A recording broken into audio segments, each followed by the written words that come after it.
Esta es la primera parte del tema. Koraj reúne a sus seguidores y discute contra Moshe. El texto base de la Torá está en la Aliyá número 4, Bamidbar, Números, desde el capítulo 17, verso 9 hasta el verso 15. Con la ayuda del cielo vamos a comenzar esta primera parte de esta clase que está un poco larga y sacaremos, Bezrat Hashem, beneficio de este relato, de este contexto, de este liderazgo que se levantó en contra de Moshe para reducir y sacar lo mejor de Moshe Rabenu. Aún de las cosas que aparentemente son negativas, debemos de sacar esa parte positiva. La facción que se presentó para discutir con Moshe no estaba unificada con un solo reclamo.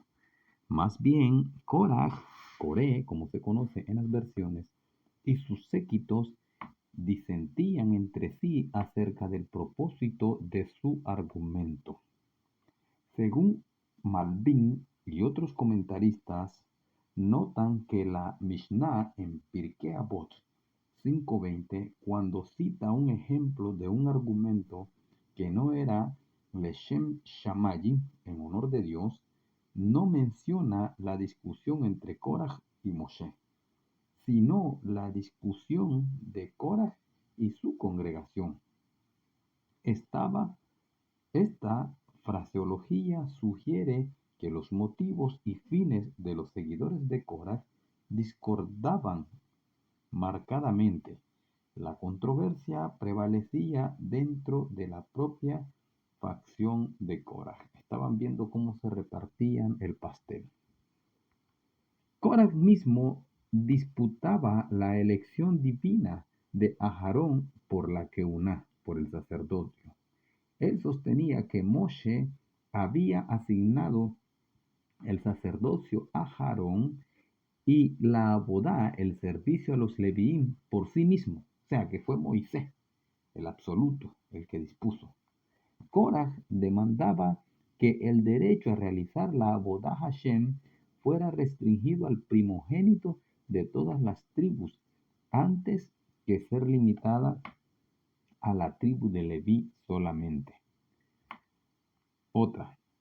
Korah se unió con un grupo independiente consistente de Datán y Abirán y sus seguidores. Ellos no tenían ningún reclamo particular, sino más bien eran Reshaim, malvados, quienes en conjunto rechazaban el liderazgo de Moshe de Aharón. A Datán y Abirán les hubiera gustado verse a sí mismos proclamados los jefes en lugar de Moshe y Aharón. Otra. Korah ganó el apoyo de su partido de 250 hombres, la mayoría de ellos de la tribu de Reubén, los vecinos de Korah.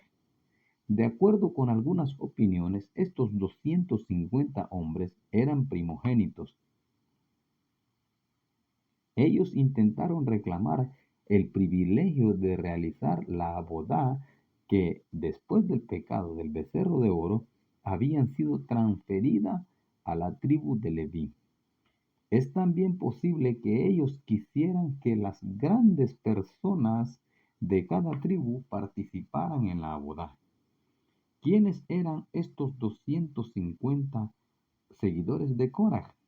La Torá nos revela sus nombres, de este modo eximiéndolos de vergüenza. No obstante, la Torá no los reveló los nombres de estos que se levantaron en contra de Moshe. No obstante, de la descripción de la Torá nosotros entendemos que ellos eran líderes de las tribus. Elitzur ben Shedeur y el resto y hombres de similares altas posiciones. Un muchacho de una familia respetable fue atrapado hurtando los bolsillos de una casa de baños. Cuando el propietario de la casa de baños fue interrogado por la identidad del ladrón, él se abstuvo de contestar directamente por respeto a la familia del muchacho. Solo mencionó que el ladrón era alto, bien parecido y de una famosa familia. De su descripción, la gente pudo definir a quién se refería. Similarmente, la Torá no nombra explícitamente los miembros de la asamblea de Coraj. En vez, se refiere a ellos como Nesiim, líderes de la congregación, enumerados por nombres, lo cual nosotros interpretamos qué significa los Nesiim de las tribus enumeradas en Bamidbar 1 del 5 al 16. Ahí vimos la lista de todos ellos.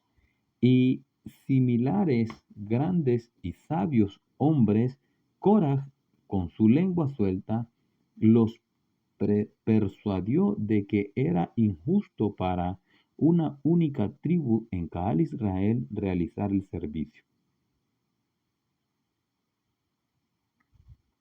Mientras todas las otras eran excluidas de este privilegio, en contraste con Coraj, quien perseguía el argumento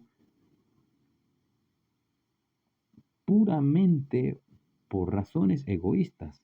Estos 250 hombres sinceramente creían que Caal Israel como un todo se beneficiaría si todas las tribus pudieran alcanzar la grandeza espiritual derivada de realizar la abodá. Sefer Esh Dat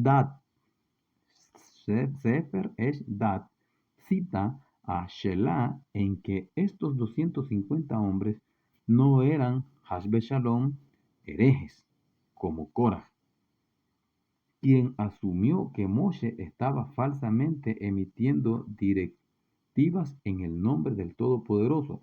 Más bien, ellos reconocían que los Levín habían sido verdaderamente escogidos por el cielo.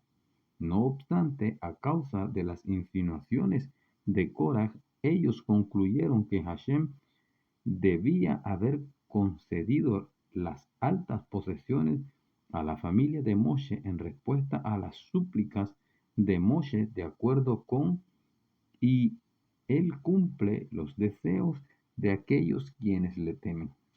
En base a ese principio, Eshdat cita a Or Haim, quien explica que estos hombres estaban realmente buscando cercanía con la Shejinah, con la divinidad, alcanzada a través de la Abodá. Sus motivos, a pesar de equivocados, eran Leshem Shamayim, por honor de Dios. Los comentaristas así explican a Midrash Shohar Tov 1.5, que categoriza a Korah como un rasha, un pecador deliberado, pero a los 250 hombres como Hataim, como pecadores inadvertidos. El nombre también dado a ellos por la Torá en Bamidbar 17.3, Osanim, la Torá y otros atraen la atención al hecho de que los mismos pecados de la generación del desierto atestiguan su grandeza. Los seguidores de Korah clamaron por el derecho de realizar el servicio, aun a pesar de que ellos sabían que como sirvientes del Mishkan perderían su porción en la tierra. Ataviados en azules vestimentas, Korah, Datán y Abirán y los 250 hombres descaradamente se presentaron ante Moshe y a Aarón. El portavoz Korah se dirigió a Moshe como sigue: Vos nos ordenaste añadir una hebra de tejelet a nuestra vestimenta. Nosotros hicimos mejor, hicimos vestimentas enteramente de tejelet. Decidnos, ¿tales vestimentas todavía requieren una cuerda de tejelet o no? El plan de Korah era como sigue de contestar Moshe con una negativa. Él discutiría, al igual que una vestimenta de tejelet no requiere una hebra de tejelet. Así también los judíos son todos kadoshim y no necesitan a Aarón y los Kohanim para representarlos ante Hashem. Ven cómo hasta saca sus propias teologías argumentativas este Korah para justificar su maldad. Obviamente, estas palabras eran una mera provocación y asimismo insinceras. En realidad, Korah creía ciertamente que Ka'al Israel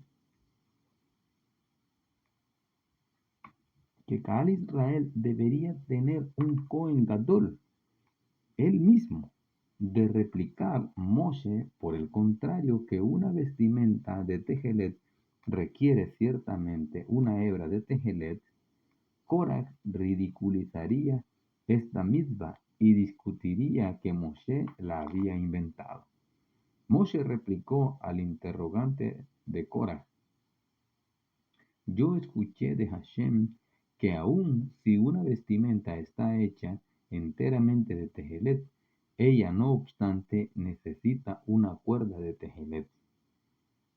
Aunque ante aquello, Korah atacó la misma de tzitzit. Los tzitzit son los flecos, diciendo que vestimentas de tejelet no necesitaban hebras de tejelet extras. Luego comenzó a designar todas las mitzvot. Él proclamó: nosotros oímos solo 10 mandamientos en Har Sinaí. Nunca oímos de Hashem todas estas leyes acerca de Terumá, Masrot, que es los diezmos, Jalá o Tzitzit. Vos, Moshe, las inventasteis a fin de regir sobre vosotros y traer honor a vuestro hermano Aarón, que ha ganado el pueblo hebreo bajo vuestro liderazgo, Moshe y Aarón. Vosotros habéis hecho la vida más difícil que lo que era en Egipto. Nosotros pagamos terumá a los Kohanim, maaser a los Leviim, y entregamos 24 diferentes donaciones a los Kohanim, más aún todos los años 15,000 de nosotros pareceremos en el desierto. Hasta ahí vamos a dejar la primera parte y con ayuda del cielo, Bezrat Hashem, mañana la segunda parte correspondiente a la Aliyá número 5. Shalom Ubrahot.